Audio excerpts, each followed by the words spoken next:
সম্মানিত দর্শক, ধরুন আপনি মালয়েশিয়ার কুয়ালালামপুর থেকে চীনের বেইজিংয়ের উদ্দেশ্যে যাত্রা করবেন। আপনার অবস্থানকৃত বিমানটি আরও অন্যান্য যাত্রীতে পরিপূর্ণ হয়েছে।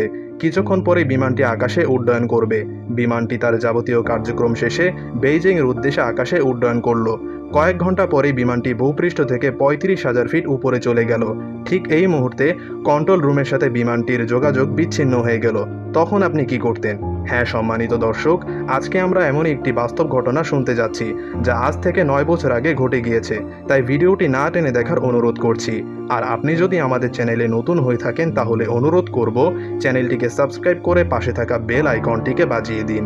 চলুন শুরু করা যাক। মালয়েশিয়া এয়ারলাইন্স ফ্লাইট MH370 একটি নিয়মিত যাত্রীবাহী ফ্লাইট যা মালয়েশিয়ার কুয়ালালামপুর থেকে চীনের বেইজিং যাওয়ার পথে আকাশ থেকে হারিয়ে যায়। সাল 2014 এর 8ই মার্চ তারিখে মালয়েশিয়ার এয়ারলাইন্স পরিচালিত বোয়িং